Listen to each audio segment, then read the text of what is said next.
highlighting. Scared me about that. Thanks, Sophia. I've highlighted it in yellow. When I open escrow, it's in all capital letters. I write, agents, please confirm the date of acceptance. Because on page 16 of the contract, it actually says escrow holder was advised by blank. I have to fill in who confirmed the date of acceptance, because I need to make sure whoever was the last signing agent has delivered that to the offering party. So it's not the last date, it's the date everything was fully executed, but delivered, the delivery date. So if you open the 7 days, and then you see removal date, it will be 7 days from the date of day that acceptance. I receive it back. Exactly. So like, let's say you write the offer, you submit it to the listing agent, and they have the seller sign it, right? But you never got the fully executed offer until like 2 days later. So it's the date it's delivered to the person who offered it. Yes. So if you have the buyer, you write an offer and they're like, oh, and they just automatically send it to escrow, they open escrow, but you've never gotten a copy of that contract. If you don't get a copy of that contract, it's not considered accepted until it's been delivered. Fully executed, just remember, a fully executed contract needs to be delivered and the date of delivery is your acceptance date. That makes sense. I know it's confusing, but that's what the contract is. I know, but it makes sense, right? Any questions on that? Yeah. Do you have to write it down in there, the contract, the acceptance date? You don't have to write it, but I do. Okay. Yeah, and like I have to make sure that the agents have confirmed to me, like I have to say who advised me, and I have to give the date. So it's important when you open escrow. I mean, it could be the thing that you also include in your opening escrow or opening email to escrow. Congratulations, please open escrow. Acceptance date is today, or acceptance date was yesterday, or it was Friday. We delivered it at 7 p.m. on Friday. You know, so it's when you deliver it to the other party, it's considered accepted. So the day you open isn't always necessarily going to be your acceptance date. It's going to be the date that the fully executed offer is delivered to the other party. And both party has to be in agreement, definitely. Yeah.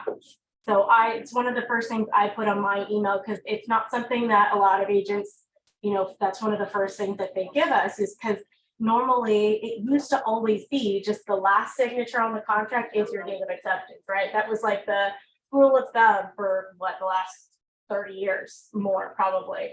It was always the last date that the signatures were, like last signature on the counteroffer, last signature on the offer, but no, it's actually now the date it's delivered.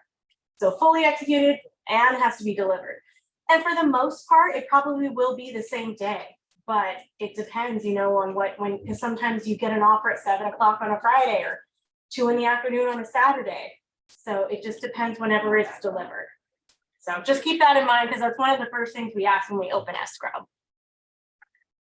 When you're ready to open escrow, so the important thing, we're opening escrow clause down there to provide us is contact information for your clients, for the other parties, especially like I said, agents are missing their signatures and their contact information on page 16. So if I don't have it on page 16, like I need the other agent to give it to me so I know who's the other party, or CC them in the email so I know who that is. Otherwise I'm Googling them because I can't get a hold of the other agents, and I've had to do that. It happens. But contact information for the parties, commission percentages. So we don't require, we're not a broker owned escrow, we're independent company. So we don't require to have a copy of your listing agreement. If you want to give it to us, we can keep it and put it on file and use that as the confirmation of what the commission is. But like, I also don't have access to the MLS. So I need the listing agent to confirm with me.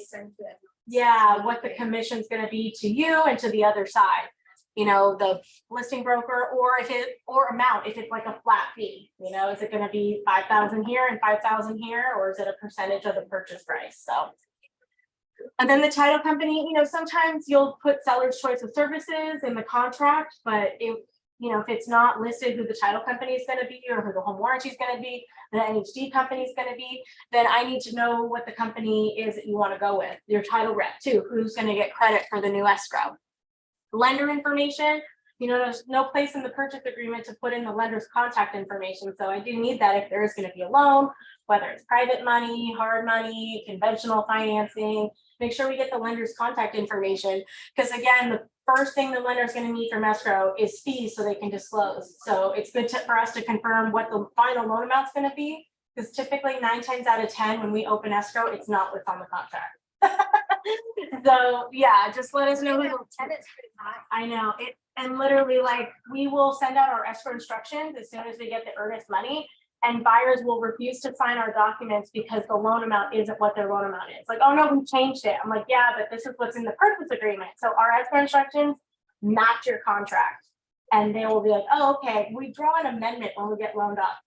It's 99.999% always going to change. So when we get loan docs, we draw an amendment for lender name, the interest rate, and then the term of the loan and the loan amount. So lender rate and term amendment gets drawn when we do docs, when we get loan docs. So it's always going to change, but our purchase contract or our escrow instructions are always going to match and mimic what's in your, I mean, technically, if you read the purchase agreement, we don't even need to draw escrow instructions. The only thing that we really need to give are general provisions, but as an escrow holder, we like to have everything in writing that we're responsible for. So most escrow companies will draw their own escrow instructions. So, but it's definitely not required. So title company, lender info, HOA information is such a big one because if your listing has a homeowners association, majority of them require upfront fees and majority of them will not process your order until they get payment. So if you have reduced your contingency period, like, oh, buyer can only have 7 days to, review docs and review disclosures and whatever, their whole investigation, you're going to have to pay for a rush on those HOA docs, which can cost a couple $100. Yeah. So if you do have an HOA, reach out to me. I can reach out to the management company and find out how much the cost is, what forms of payment do they accept. Some HOAs, like a lot of ones here in Long Beach, will only take money orders or cashier's checks. So then they have to go to the bank or they have to get a money order. It could take a few days depending on what the HOA's requirements are. Most of them, thankfully, take credit cards, but and then the fee for HOA documents can run anywhere from like $400 to $1,000. Yes. So luckily, if they take credit card, then they can pay with that with a credit card and not have to worry about it. But it just depends. And most of them, the turnaround time for standard and not a rush is 8 to 10 business days. So just keep that in mind when you're going over your contingencies and what you're countering, like what they're asking for and how much time. And you want to make sure you can deliver the docs by the time their contingencies are up, right? Or give them time to review. I think that once they receive the HOA docs, I think they have 4 or 5 days to review them. I can't remember exactly what's in the contract, but something you should definitely review. And that once you get that offer, you're already aware, okay, I know it's going to cost this much to get the docs. I know that they need a credit card. And then I know that they only have so many days to get the docs to the buyer. So then we need to order docs now. You can always order them in advance before you open escrow. I wouldn't order them unless you're getting close to opening though, because some of those docs will expire. Like the HOA demand is usually only good for 30 days and then you have to reorder and it's usually like $25 to reorder and update. We try to get around it by getting verbals from the HOA, but they're not very, they want to get paid, right? The other thing that expires are meeting minutes. So we get the last 12 months of meeting minutes, it's required to be given to the buyer. And if there's another month and those meeting minutes we're missing them and we have to probably reorder those. So if you're getting offers and there's an HOA, you're getting close to opening, I would say it's a good idea to just at least get an idea of the fee and how long, and you can get them ordered in advance. Yeah. Another information to give us is transaction coordinator. If you guys have a TC, if the other side has a TC, give us their information too, so we can make sure to keep them on all the correspondence in the file. Earnest money deposit. So another thing that comes up, I've actually had a few files recently where we have been asking 2, 3, 4 times a day for buyers to submit their earnest money deposit. It's like they had no idea that it's due within 3 days. I'm like, well, you signed a purchase agreement and it says that in the contract that you've agreed to deposit these funds within 3 days of acceptance, right? And they're just like, oh, well, I'm not ready, or I'm moving money, or, there's always an excuse, it seems, or, oh, I haven't done my home inspection yet. That one is like, none of that is contingent on you sending in your money. It's a flat 3 business days to have your funds in escrow. So if you're representing a buyer, I would just make sure you have the discussion with the buyer, like, even if you haven't done your inspection, even if you haven't got disclosures, no matter what it is, like, we're agreeing in this contract to deposit these funds, so make sure they're readily available once it gets accepted into escrow within 3 days of acceptance, right? So, and it's business days for the earnest money. Everything else is calendar days, right? But for the EMD, it's a business day. So technically Saturday, a lot of banks are open, but I mean, our bank wouldn't even receive it till Monday if they did it. But it would come in first thing Monday morning if they did it on Saturday. So just something to keep in mind. I don't know what's up with buyers, or if they're just trying to get around, like, wanting to cancel, like if they don't like their inspection, or you know what the deal is. But I have, Cancel anyways, so. I know, I have one in escrow right now that all of a sudden, like, I've been waiting probably 3 weeks for a cancellation. The buyer has not brought any money in. It's been almost 3 weeks. Oh, wow. And they were like, oh no, we want to move forward. But the seller's like, no, I'm done waiting. Like, I'm canceling. For seller, I didn't think it would. I didn't know how the seller could wait that. No, yeah, I mean, they could have put it back on the market. I mean, you can put it on backup, you can put it back on the market, but you definitely, and you can actually reopen a new escrow if you're still dealing with a cancellation. But the new escrow cannot close until that one has fully canceled out. You can use a different escrow company that has no idea that you're in escrow with another one, but that could get messy. You could end up in lawsuits and things like that if you know that other one is still being held up by money, and you know there's still a live contract on it. It could get messy. So it's better to keep everything just subject to, at least disclose all of it to the other cancellation if you get into that situation, which I can go into more about that. Sorry, I went off the whole tangent. But yeah, if you have questions about that, let me know.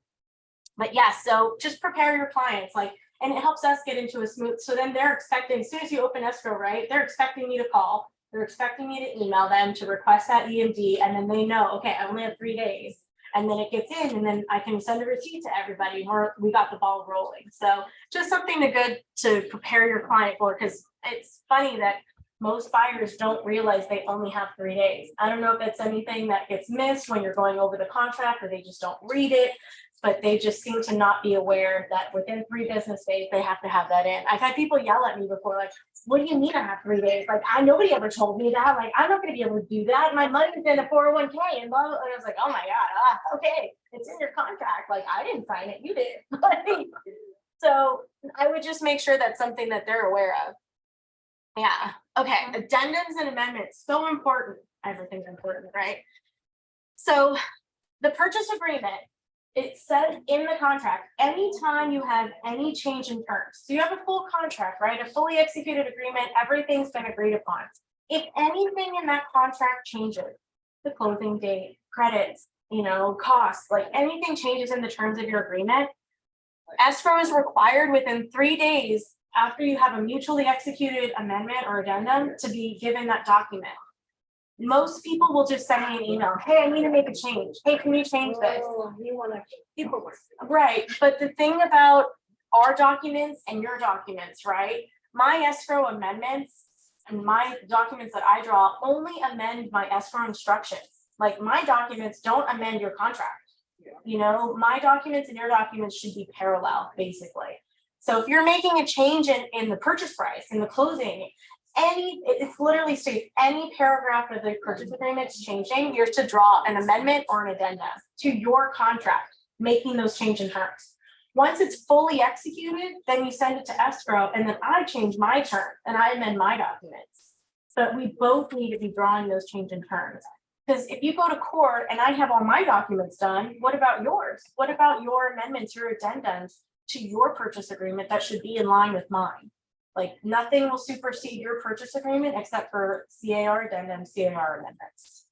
So it's important to do those whenever you have changes, not Even just small ones. even small ones. It's correct. Like, it might sound small and silly and minuscule or whatever, but it's important to just be thorough and detailed, right?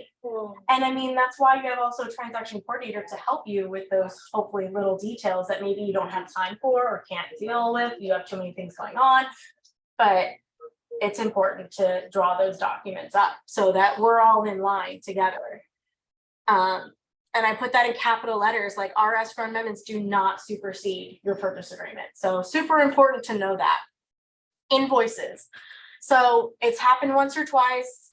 If you're getting ready to open escrow, or maybe you're prepping a listing, right? And you have staging invoices, you are doing repairs on the property, there's reimbursements that need to be done because you paid for certain things, you know, staging, anything. If there's invoices that you know, I need to make sure all these items are paid through escrow, make sure to give it to escrow right away.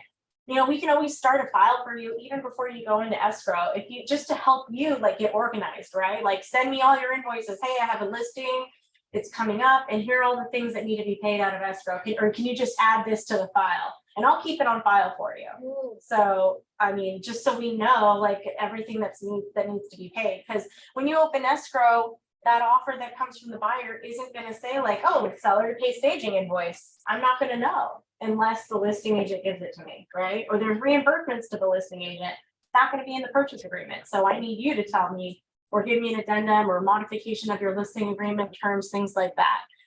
So anytime you know that there's going to be invoices paid, make sure to give it to escrow. If you're on the buy side too, like, I don't know if like you paid for the home inspection for your client or something. I mean, I don't think that's typical, but if you happen to upfront money for your client, maybe they had to pay for an HOA certification and they couldn't afford it or something, and you had to upfront the fees. Make sure to give it to the escrow holder. I need to be reimbursed for this. Because usually when you get down to closing, you know, we always make sure to send out the estimates to make sure that they're reviewed, right? There's no credits missing, there's no reimbursements missing, there's no invoices missing. And it's good to look at that over. That way, hopefully you catch if anything's being missed. So TC fees, risk management, anything that's going to be billed through the transaction, make sure to give it to escrow. Staging invoices, etc.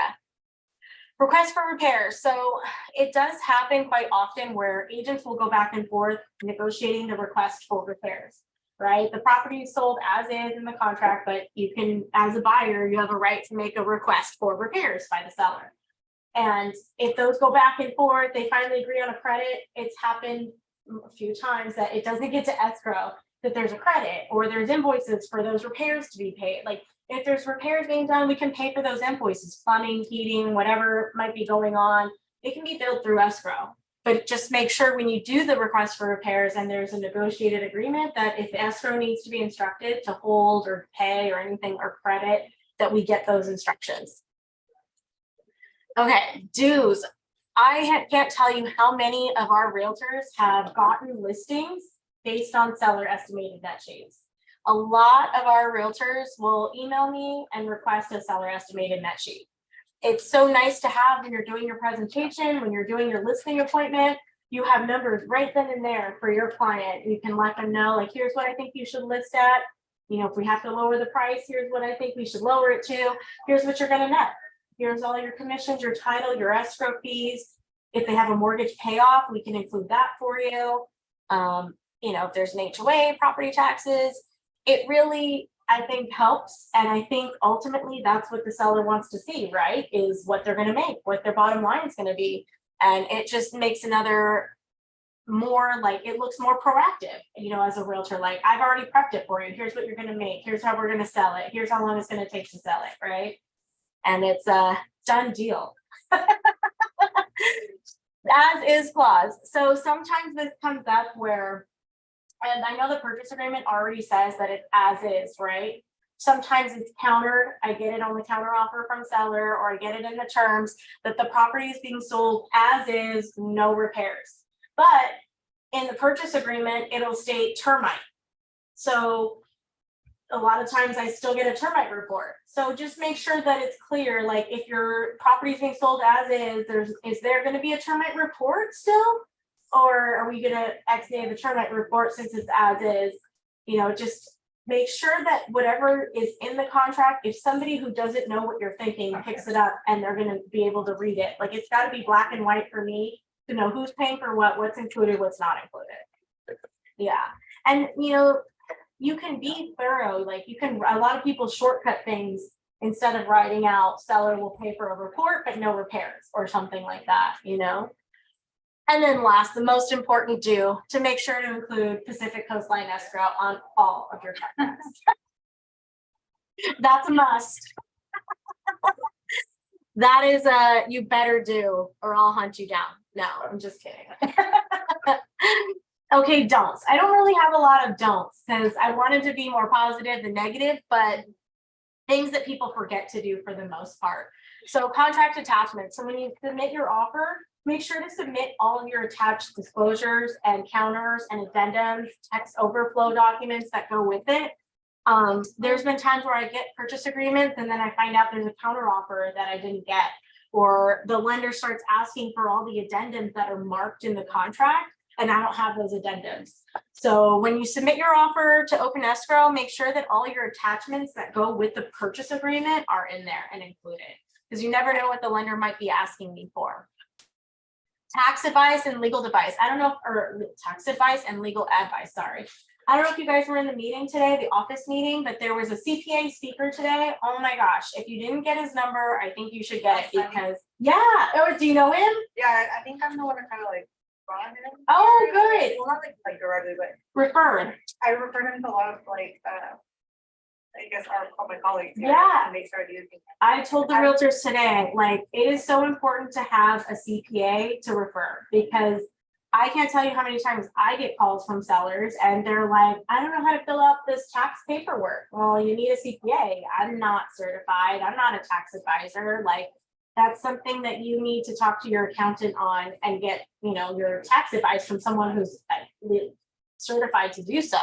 You guys as realtors aren't certified to do that either. So if your clients ask you about taxes or what am I going to pay, what am I going to owe, they need a CPA. And not only was he like certified to do California, he does other states as well. Sometimes you might have a seller that's out of state, right? Or not familiar with how California taxes work, or they're in a different state and they need a CPA. Like, it's such a great tool to have someone to refer, like, for CPA. I told him today, I was like, I really hope everyone wrote down your number, because it happens more often than not. Sellers need CPAs, buyers need CPAs, and they don't know how to fill out their paperwork. Half the time, a lot of people are doing taxes themselves. And then when they come across selling property or buying property, they don't know what to do because they've never done it. So it's important to have a CPA and a real estate attorney that you can refer. A lot of people that are in this area, they use Jennifer Sade for attorney. She does a lot of trust, a lot of probate, real estate attorney. She's local here in Long Beach, and I mean, I've worked with her on many deals, and she's a great attorney. So if you have clients that need legal advice, CPA advice, it's good to have someone you can refer to them. Be like, oh, okay, well, you're going to have to ask an attorney for that. Let me get you an attorney. Here's some information that you can send to. If your legal advice has to do with like a file that's in escrow or a file that's closing escrow, you're covered under real estate risk management. So you can actually also refer them to real estate risk management. And it's a free consultation because it's included in the 149 that we pay. So risk management is also a great tool. Like, if they just have simple questions for an attorney and simple, you know, real estate stuff that they want to talk about. But if you need someone else outside, there are lots of attorneys that we can recommend, but definitely do not get out legal advice, do not get out tax advice. And escrow can't do any of that either. So don't tell them to call me. Yeah. Close of escrow. Okay, when you are negotiating your close of escrow date. So like, for example, I just got an escrow that was a 7-day close and it had solar. I called the solar company. What do we need to transfer? How long does the transfer take? 30 days.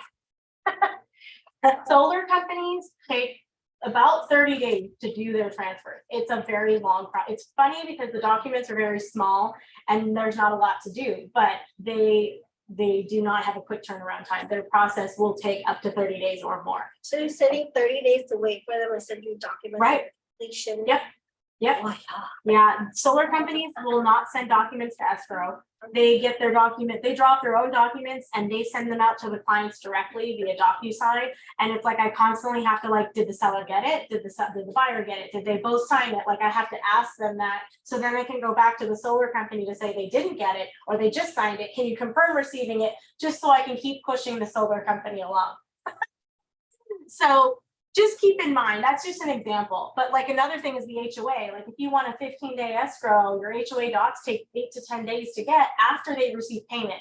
So just Yeah, keep show that. me the money first. Yeah, or if you want to do that, just be prepared to order a rush on those HOA docs, which could be a couple $100. So just keep that in, things to just keep in mind so that you're not worried about delaying escrow or delaying disclosures or documents. Another thing that could delay close of escrow are city reports, right?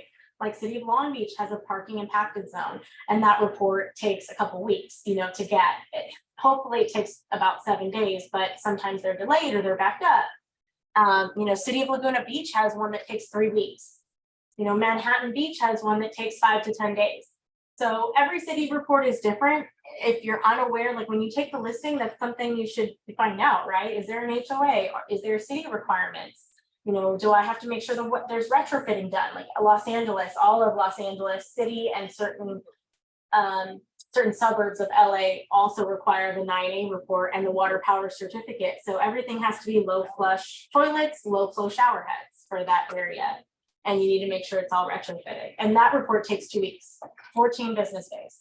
So just things to keep in mind when you're negotiating your close of escrow date to be aware of, right? Like, I'm going to need this much time for this. I'm going to need this. My seller is going to need this much time for that, just so it's not a surprise to everyone when we're in escrow, right?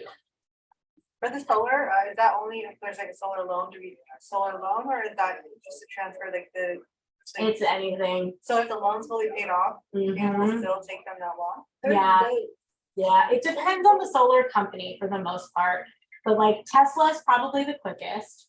Sunrun, 30 days.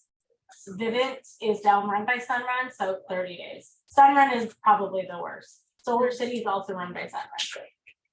So it just depends, but Those are the most popular ones. I know most of them are Tesla or Sunrun. And Tesla is quicker, but it's still the same process. Like the docs go out to each party, they get signed, they get returned, and you gotta constantly follow up with the solar company to get one piece of paper that's notarized to record a closing. Hey, Janet. So if you have solar, your listing has solar, definitely like find out. Yes, definitely find out the solar company. Yeah, you just never know how long it's gonna take and what the requirements are. Like I have one right now that the sellers died, so no one even knew how long the term was for the solar and how much it was until we got a copy of the documents from the Sunrun. And it turns out these 90-year-old twin sisters who are my sellers, they both passed away like within a week of each other. But they signed up for a 25-year lease for solar, paying $150 a month. So now whoever buys it is stuck with this lease that hopefully the seller either has to pay off or pay down, or the buyer is willing to assume it. Oh my Lord. Yeah, so if you have solar, definitely another thing to find out the lease, the terms, so that you can also, when you're countering with people, you let them know like the buyer either has to assume it or the buyer has to pay it off, or if the seller is willing to maybe meet the buyer in the middle. But it's good to know how much it is. So like this one, I think the buy down is like $29,000 to pay off the whole like lease system. So it's good to figure all that out, hopefully in advance, so that you're not accepting an offer and then you're like, oh no, now we need to renegotiate the solar that we didn't know about, or the cost or how much, and then the seller's not stuck hopefully with the bill because it didn't get negotiated, right? So good things, just things to be aware of, things to think about, hopefully before you get into escrow, so that it's not holding up anything, delaying anything, everyone's on the same page. Yeah. Entity signers. So I get this question a lot, actually. When you have people who are on title in a trust or a corporation or any kind of an estate, so, it's a probate.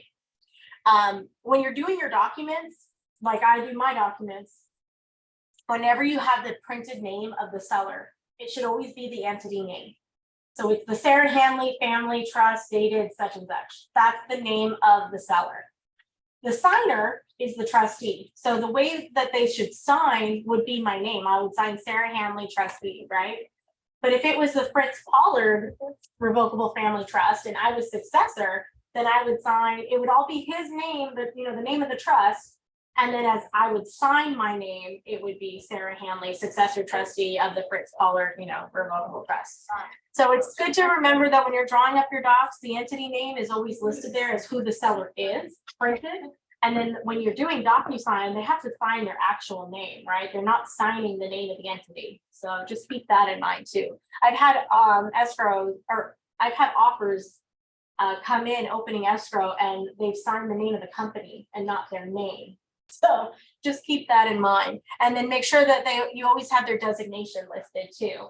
I mean, we always put it on our escrow document, but yours should always be parallel to ours. So are they trustee, successor trustee? If it's an LLC, they're going to be a managing member. If it's an incorporated company or corporation, it's going to be a president, vice president. It depends on their docs on who has authorization to sign.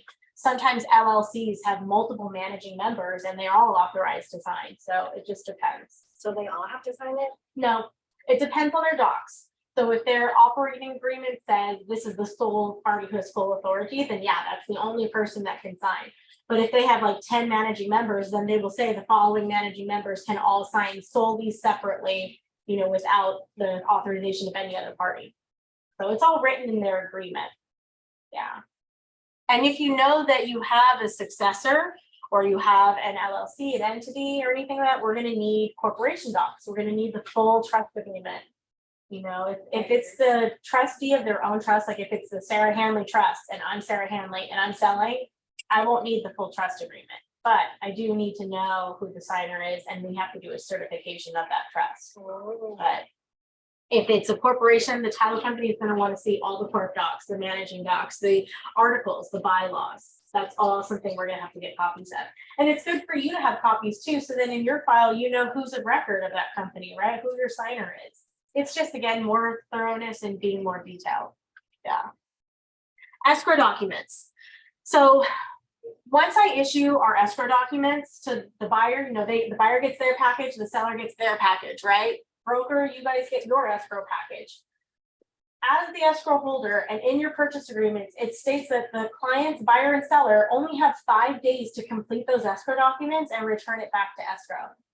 In our contract and in your in your contract and my escrow instructions, time is always of the essence. There's clauses in my general provisions and clauses in your contract that time is of the essence. Everything must be returned in a timely manner, right? And they only have 5 days to return those docs. I would never advise your clients to say, don't return your documents to escrow.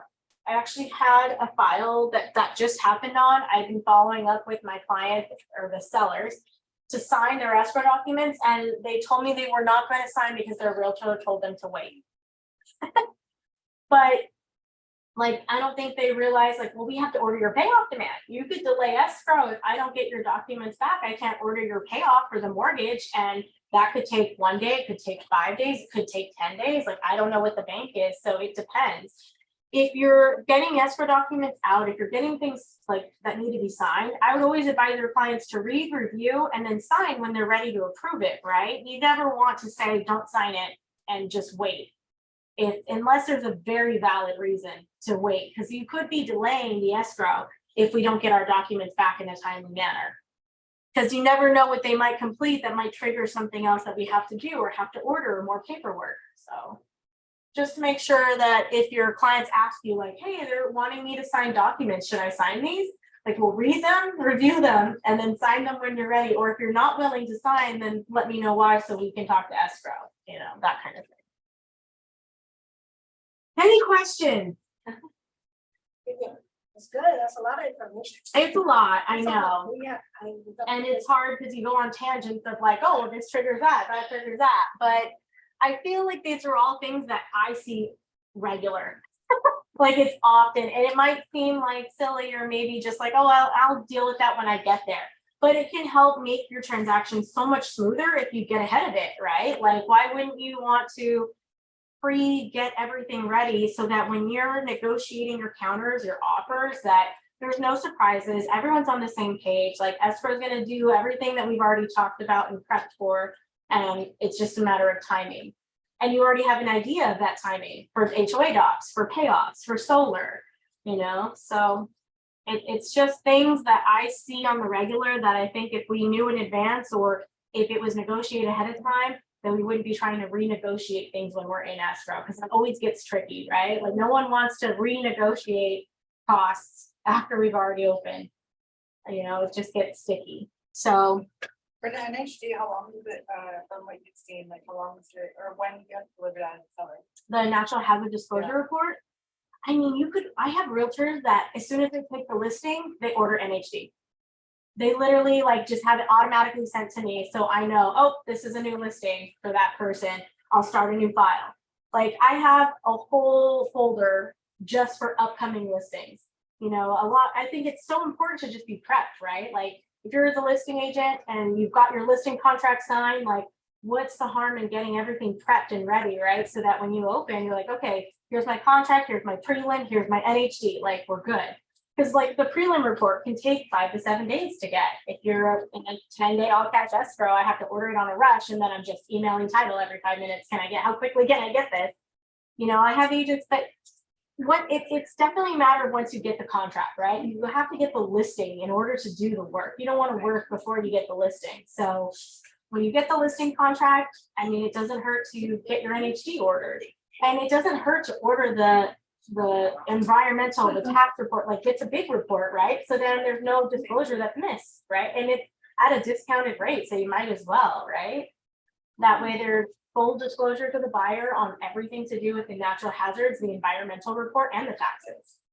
So, but yeah, I have agents that will, like I have one agent, it's like Glide or something that he uses. And anytime he takes a new listing, I just get an automatic notification. He's got an NHD report. That's how I know he has a new listing and I just save it. And he usually has title opened as well. Because if you've taken the listing, you probably want to know what's on the report, right? What are you dealing with? What are we going to have to clear when we go into escrow? Like I have one agent who she actually opened title herself and she's negotiating offers right now. And they found on the title report, there's 2 tax liens from the Board of Equalization. Each of them is $130,000. And the seller is like, we only want to pay $60,000. Like, it doesn't work that way. We have to pay it off. Right. So you just never know what you might find. Yeah. And that's selling by. We just found out today, so I'll let you know. That's 100. I know, and that's definitely something the seller probably didn't anticipate having to pay through escrow, right? So you just never know. You could lose a listing maybe, right? Like I can't afford it. I don't have money for that. The house doesn't have the value. We have to pay off the mortgage too. So if you've accepted a purchase agreement, right? And then you find that out, you're like, oh my God, I have to cancel escrow. So it's good to just be ready. You never know what you might find.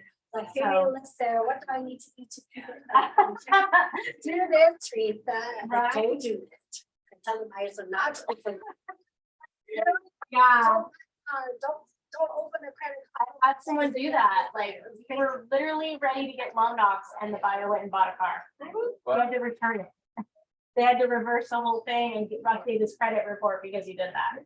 Yeah, there's a lot of do's and don'ts. Like mine definitely isn't the extent of it. There's a lot more, but I feel like these are the most important, at least what I see in escrow and what I think is good things to be preemptive about. So any other questions for me, guys, or anything? This is really good. Yeah, NHC report is super easy, super quick, and doesn't cost you anything to order it, you know?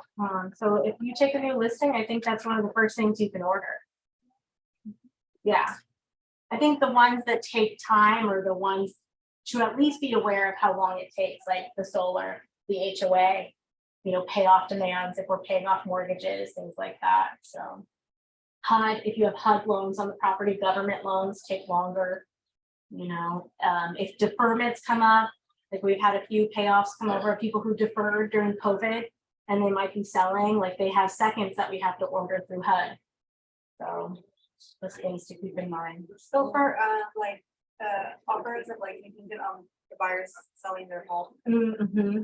You can answer that, but I still can't wrap my head around how that works. Like so so actually just submitted an offer that was contingent on their buyers selling their home. Yeah. But they didn't want like the buyers specifically couldn't close escrow until they hit their 2-year mark.